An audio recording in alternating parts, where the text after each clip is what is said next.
Okay, we are back. It's been a long couple of weeks. We have missed you. Welcome back to Chiropractic is Sexy. I'm Dr. Paula Ruffin. And I'm Dr. Erica Peabody, and there is a certain thing about our Thursdays together that keeps us both so jazzed up about what we're doing, honestly. So just want to say thank you for being here, and thank you to All About the Biology and just all the ways that we're being connected, because I still stay excited, but I get like super jazzed when we review our principles, what we were founded on and built on, and I'm stoked for today.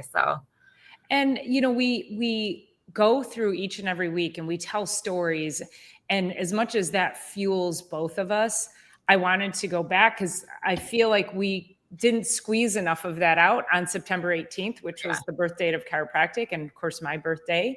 And I thought it deserved a revisit, especially. So I was gone 2 weeks ago. Dr. Erica was gone last week, and I was at a chiropractic conference, and I heard this woman speak, Sherry McAllister, and she's incredibly inspiring. She's pretty much she's a firecracker in our profession, and does a lot to further chiropractic research and get the message out about chiropractic and our success and how we help people. And she made a statement, and she said, what if Dee Dee Palmer had never given that first adjustment?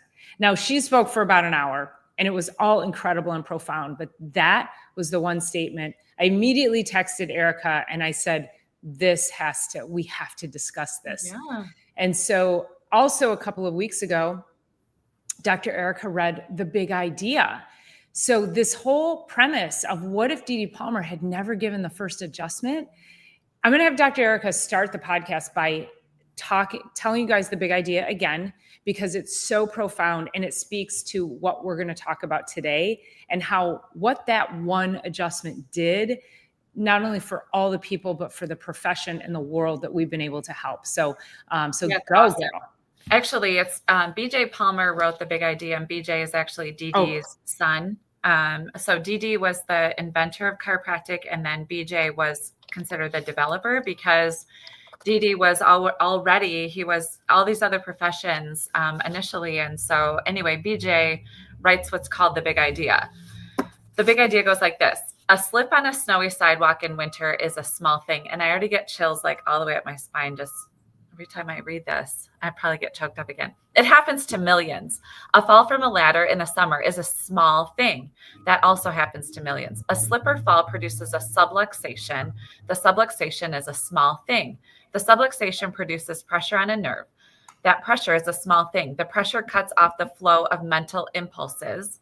That decreased flow is a small thing. That decreased flowing produces a diseased body and brain. That is a big thing to that man. Multiply that sick man by thousands, and you control the physical and mental welfare of a city. Multiply that man by millions, and you shape the physical and mental destiny of a state.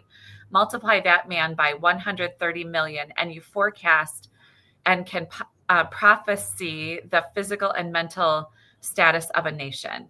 Now comes a man. That one man is a small thing. That man gives an adjustment. That adjustment is a small thing. The adjustment replaces the subluxation. That is a small thing. That adjusted subluxation releases pressure upon nerves. That is a small thing. That released pressure restores health to a man. That is a big thing to that man. Multiply that well man by 1,000, and you step up physical and mental welfare of a city. Multiply that well man by millions, and you increase the efficiency of a state. Multiply that well man by 130 million, and you have produced a healthy, wealthy, and better race for posterity.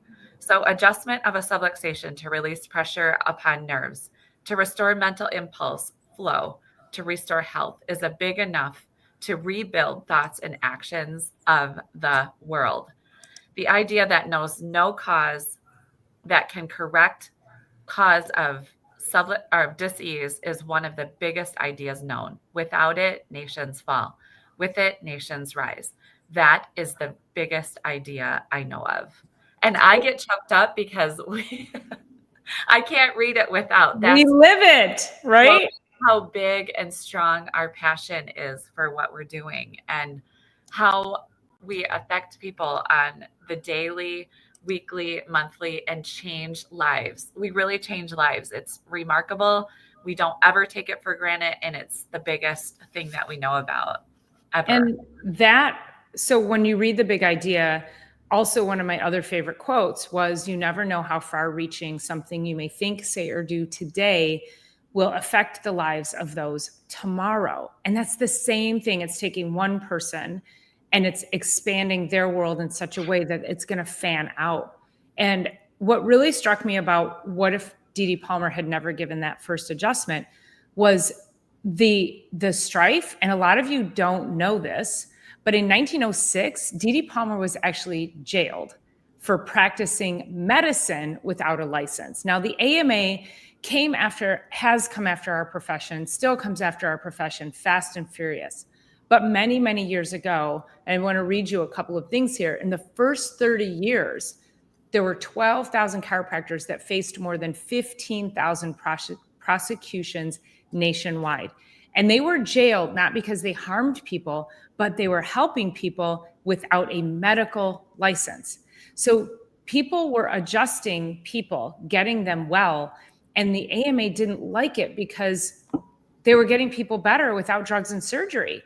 Yeah. And so that just led into, I think, well, what if that act, what if putting people into jail, what if that then caused a collapse of what if stopped it? Yeah, what if that stopped us? And it just keeps going on. And then we come to the in the 1960s, there was a Wilk. Chester Wilk, Dr. Chester Wilk.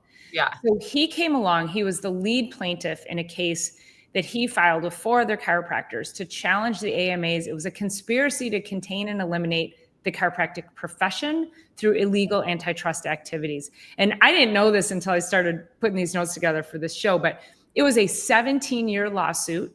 They filed it in 1976, and in 1978, the ruling was that the AMA had, in fact, violated antitrust laws, and a judgment that advanced chiropractic's legitimacy and opened doors for the profession was granted.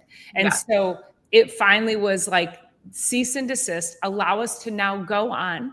But 17 years they fought. So there were so many opportunities for people to give up. There were so many opportunities for people to say, this is too much, we can't do this anymore. And they didn't. And now we have a worldwide profession that is getting people well without drugs and surgery. And it's just amazing to me. And for my first few years in practice, I always thought, man, I should have chosen an easier profession. I should have chosen a profession that didn't get persecuted as much as it did.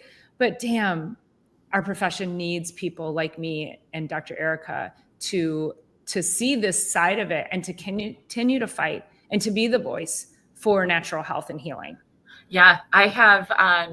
Well, this has really come into the forefront now, obviously, because of just where, the MAHA movement is going or where it's taking us. And I have so many patients over the last, I'm going to say really 3 or 4 months. You're probably seeing this too, that they're coming in now asking us their medical questions of like, I don't know if I want to go in for a mammogram.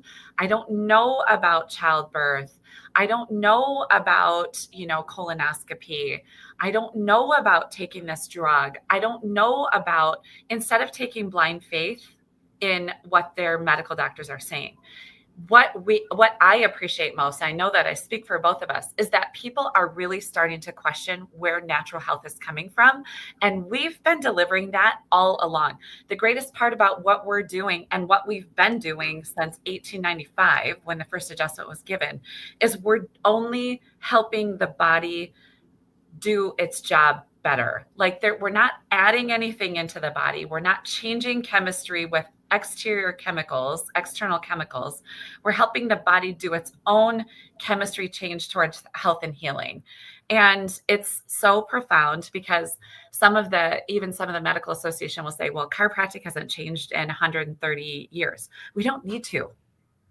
We don't need to. Yes, we're still called practice because we are practicing, like we are in private practice, but we are not practicing changing and altering chemistry in the body from external chemicals. We are encouraging proper nutrition, encouraging proper movement, getting adjusted, encouraging proper sleep, encouraging proper water intake, eat well, move well, think well, get your rest, get your sleep and get adjusted, or get your water and get adjusted. And we don't stop. It's relentless like that. And I love being part of it because we get people started and then they get moving, they get their life back. I just said to a woman yesterday, maybe it was earlier today, she literally we see people get their entire lives back.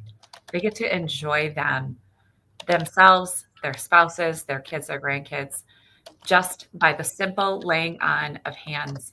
And it never gets old. It never, ever gets old. We're so far into our careers and it's still so rewarding. And, with the statistics right now, it's only about 11% of US adults that go to the chiropractor. But to your point, more and more people are wanting more natural and more holistic care.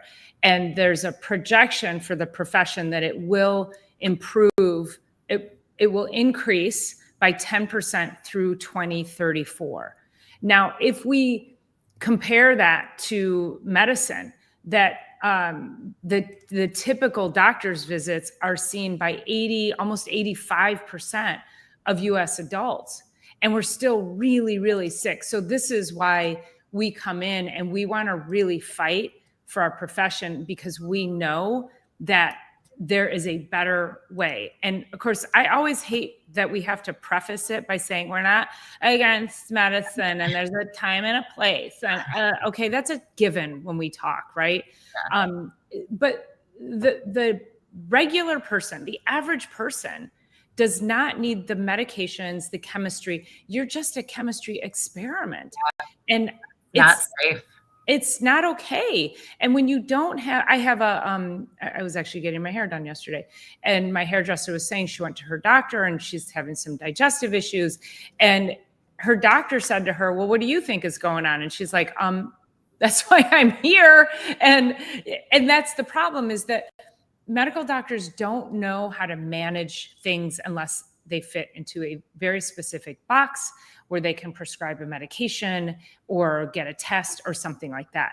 And so we are the people who are going to take that 30,000 foot view and help you see things from a different lens, from a more holistic lens. And the fact that the profession is growing is promising, because that's going to then allow us to start to turn health around in the US. Mm-hmm. And, when we look at the MAHA movement and what they're trying to do in Washington, and just try to get people, I mean, my gosh, there's no drug without side effects. Right. So just because a president who you don't like says something, does that really mean, I mean, if he said you shouldn't do heroin, are people going to go out and start shooting up heroin because they hate the guy? Like, people have just lost their freaking minds on the other side of this. Mm-hmm. So we're hoping to bring some sanity back. We do. And we always want to share. So first of all, chiropractors are the highest credentialed in the wellness industry. So we're the ones with the highest credential, just meaning we've done the most education. We are direct access. 4,200 hours. Yep. And also we're the largest cohort in the wellness industry. So we're the largest group of professionals in the wellness industry. So we do tend to, like, some of my patients are like, I don't have a PCP, I see my chiropractor. Like, I don't have a pediatrician, I see my chiropractor. Now, there is a time and place, of course, for emergency medicine, always. And you have to say it like this. I know, but I always encourage the new parents, because they're like, what pediatrician am I supposed to go to? I'm like, I wish after 20 plus years in practice, I would have a long list of pediatricians that were more respectful of the natural way that the egg and a sperm came together created this amazing body. We don't have to put anything into it. We just have to allow it to do the things as best as it can. So I do always encourage parents to have a pediatrician in their back pocket, but not to go unless it's an absolute emergency. Because I got to tell you, there was this one woman, she's actually my cousin's stepdaughter, and she has a new baby. And so it's like 4 months old and whatever. And so she posted, oh, my babe has the first illness. And of course, it's hard to watch your baby have an illness and a fever and lethargy and all that. But if you let them, they will fight through it and be stronger on the other side. So 3 days in, she takes this little one to the pediatrician. And she said, oh, the pediatrician didn't have any answers for me because my baby was no longer symptomatic of anything. And it's like, and I said, that is awesome. You're probably at the right place, because I didn't automatically also try to give you a medicine to do whatever, because they're now realizing you have to just let the body do this thing. And every fever is an upgrade. Every single time our body gets to fight and wins over, which it always will. It always will. Unless you have you went some foreign place and you've contracted something super foreign. Around in our world, our body's analyzing and adjusting according to what's in our exterior. So I loved that post that she was like, well, I guess nothing's wrong. And then I really wanted to say, come get adjusted. But I don't also want to get on my soapbox necessarily on social media, well, except for here. But I think we should go back and talk about the very first adjustment, where that even came from, because I'm sure we have some new listeners today of like, this wasn't for neck pain, low back pain, headaches. It wasn't for that. So. Well, and so that was, on September 18th, which was the birth of chiropractic and my birthday. I always have to say that. Yes, that's my calling. Always. And so there was a first adjustment that was given by D.D. Palmer, and he was a magnetic healer. And so what that means is he was already doing some woo-woo stuff. And this is what people did back then. But he saw, Harvey Lillard, he was a janitor at the building, and Harvey Lillard had lost his hearing. And D.D. Palmer noticed that he had like a lump in his back. And Harvey Lillard said he fell and he sustained this injury. And since then, he had lost his hearing. And so Dee put him on the table and he started working with him, and he pushed on his spine. And I think it was somewhere in the mid back.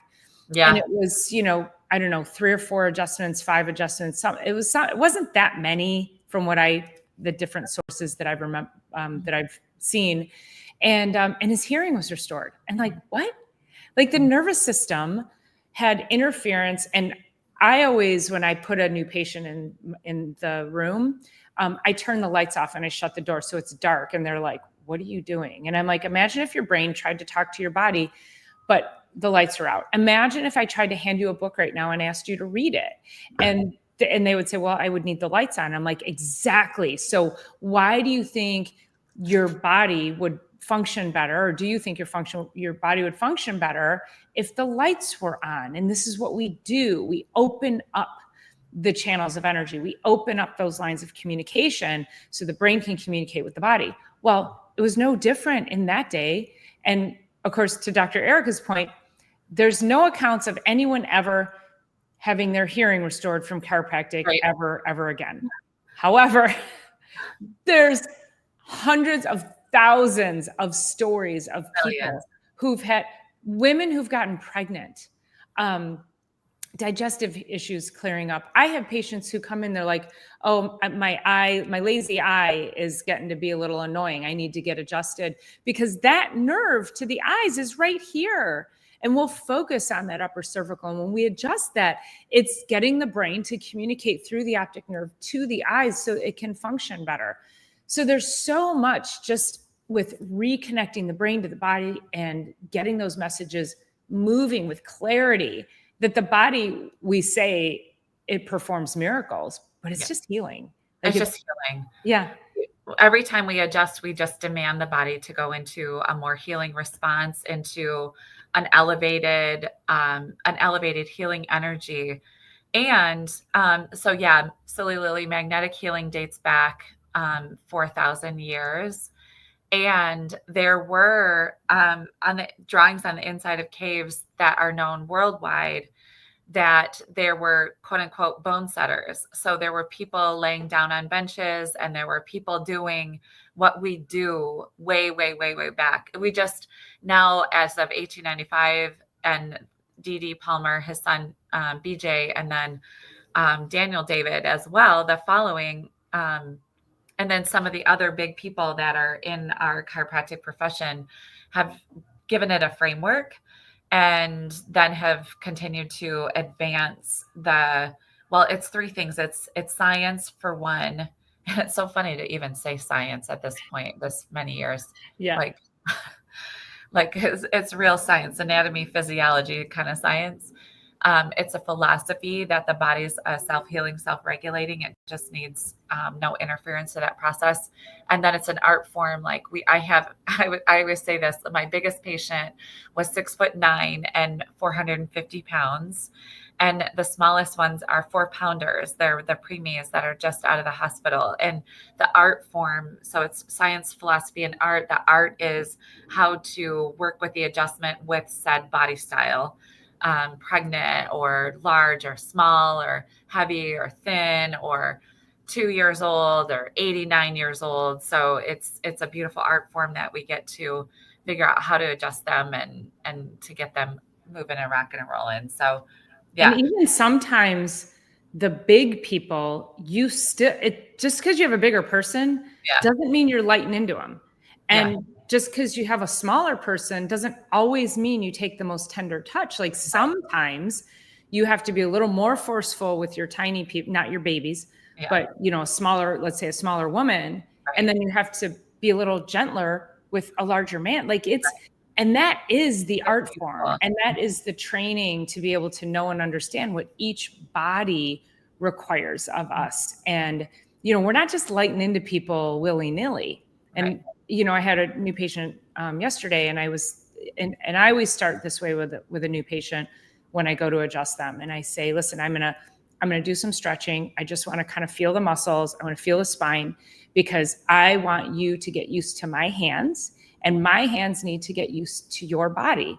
And that once we understand that, it's a beautiful choreographed dance. But I just go really light with my adjustments to start, because I am trying to make this connection with them and their bodies and what it needs. And I can't just go, lighting into somebody. The human body is amazing, but it also is delicate at the same time. We have to really utilize that art form to be able to make sure we're doing the right thing and taking the right care of them. Yeah. So I have a new patient this morning who was in a car accident 2 weeks ago. She's a senior in high school. So I'm going to explain 2 different seniors in high school. So this one that got in a car accident, she pulled out and she had the right of way. She got clipped and her car rolled and she landed on the hood of the car. She was still seat belted in. It was literally right down the street. She had just left church 2 Sundays ago, and they had to get the jaws of life and literally pull her out. And she said one of her friends drove by, and she thought that this particular patient, she was pulling out a dead body of one of her very close friends. So this body needs a very different touch than said other senior who has been playing high level high level high school and travel volleyball, who had a hip injury. But their bodies really adjust very similar. They're very similar body style, same ages, actually go to the same high school. I don't even know if they're friends, but they go to the same high school. And it's like, this is kind of an example of when that body gets whipped around and is hit by airbags, bruised by seatbelts, flipped upside down and pulled out by the jaws of life, as compared to somebody who's overuse and all of that. We get to see both of them. And I know 6 weeks into care, at the level that I'm going to treat this volleyball player, and 6 weeks into care at the level that I'm going to treat this car accident client, they will have the very similar, because healing is healing. It's just a little bit different approach. So I just kind of wanted to describe, that's the beautiful art form of, I know this new patient that I had just this morning, first, she's never been adjusted ever. Both of them had never been adjusted ever. She was nervous to come in. She left with huge smiles on her face. She hasn't been able to go to school for the last 2 weeks. It was the week of homecoming. She couldn't do powder puffs. She did get dressed up enough to go to the dance on Saturday. She's got 2 broken hands, casted one, one's Poor braced. baby. I know, but she was able to go, and she was also like, I couldn't stay because the music and her concussion, it was like too much. Now I know 6 weeks into care, this gal is going to feel absolutely amazing, get back and have a normal, regular senior year and get all of those faculties back on board. And if she would have waited 2 months, 3 months, this whole thing would affect her entire senior year. I'm so grateful and honored that they're now here. And so anyway, it's just, that is kind of the art form of like, we know how to address bodies, similar, same age, similar, different circumstances, little different adjusting, looks very similar. So anyway, it's amazing.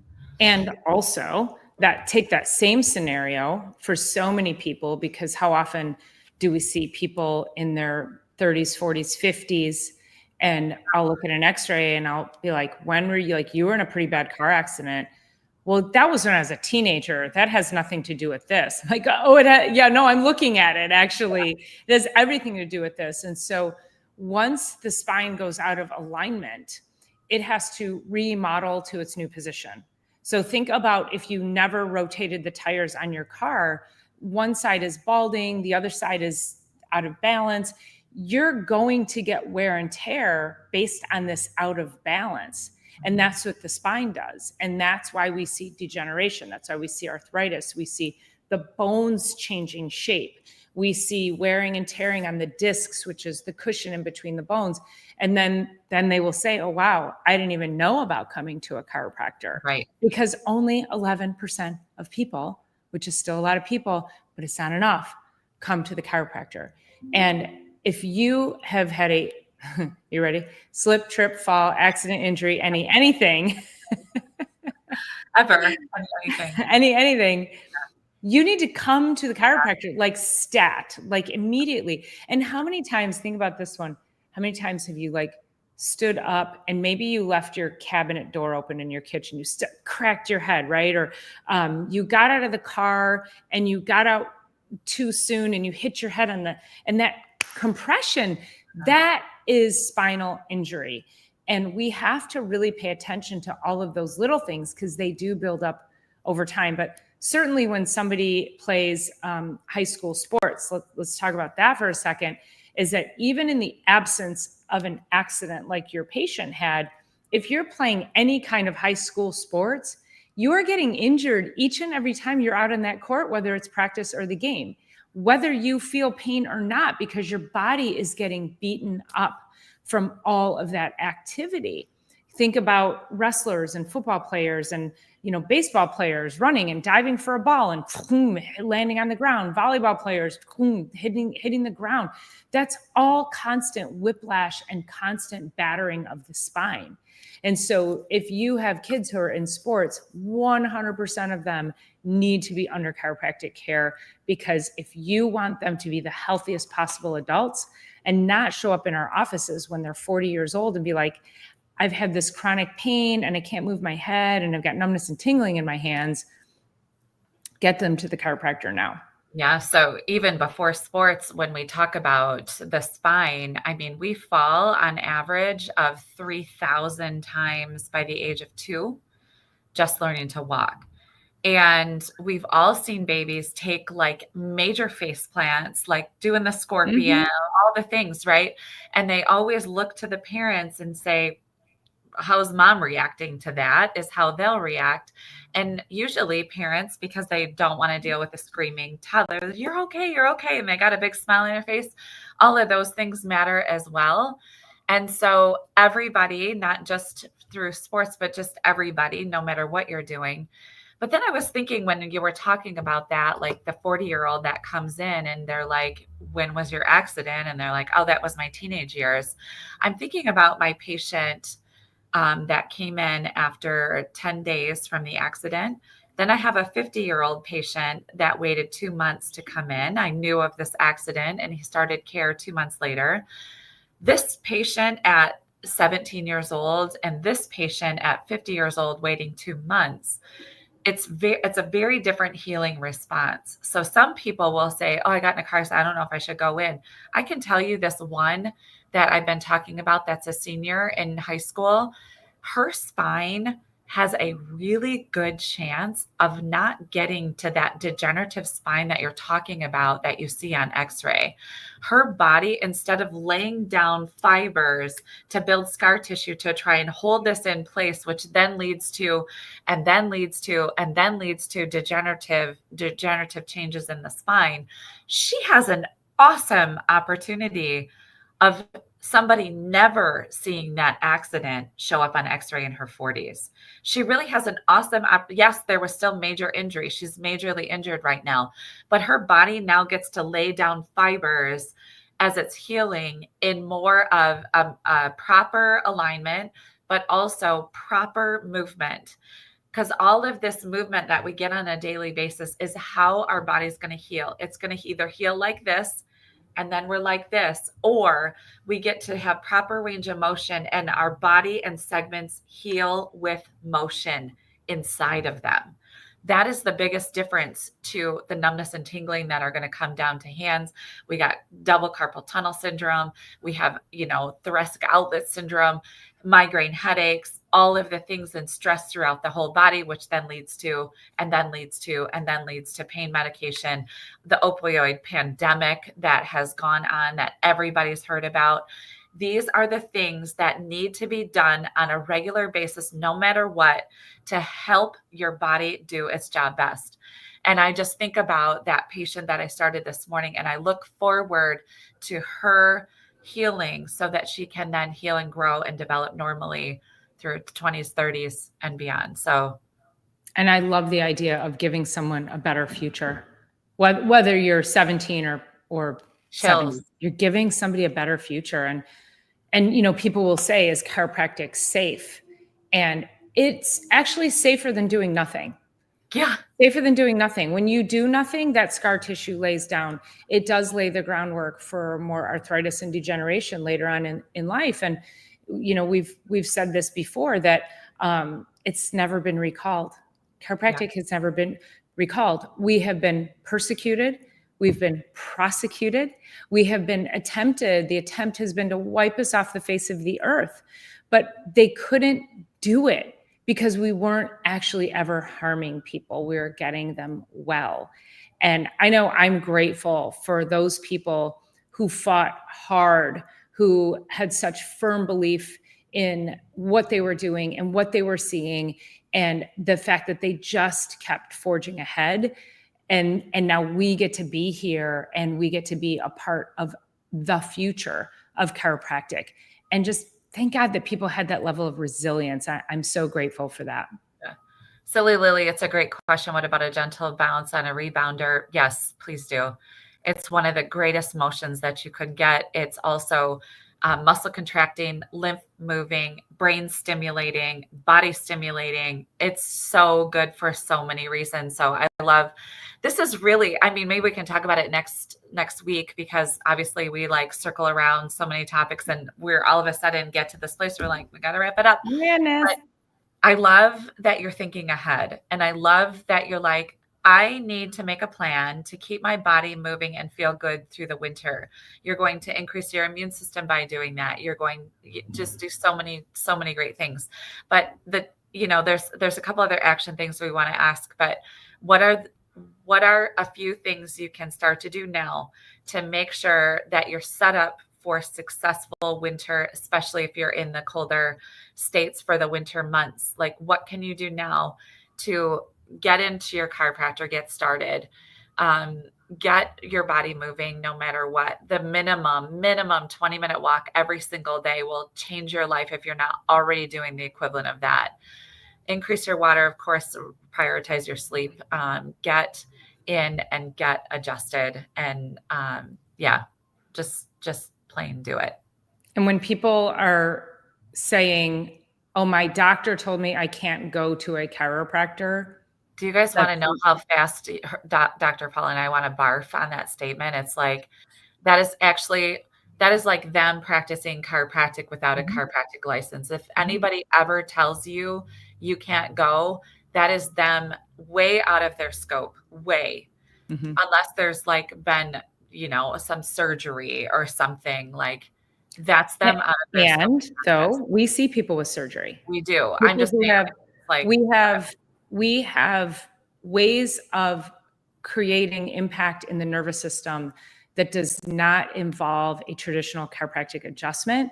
And I have patients who've been fused here and fused down here, and I have to just use all soft techniques like the activator or the arthrostim, but we are still able to impact the nervous system. And these people are like, oh my gosh, because they're in pain and they don't want to take any more medications. And when you can still impact nerves that are fused, and people are like, oh my God, I feel so amazing, and my headaches are gone, and the tingling in my hands is gone. Like, it's powerful stuff. So don't let anyone tell you you can't go to a chiropractor, because again, and that is practicing chiropractic without a license. And we worked really hard to establish the fact that we have the lowest malpractice insurance of any profession ever.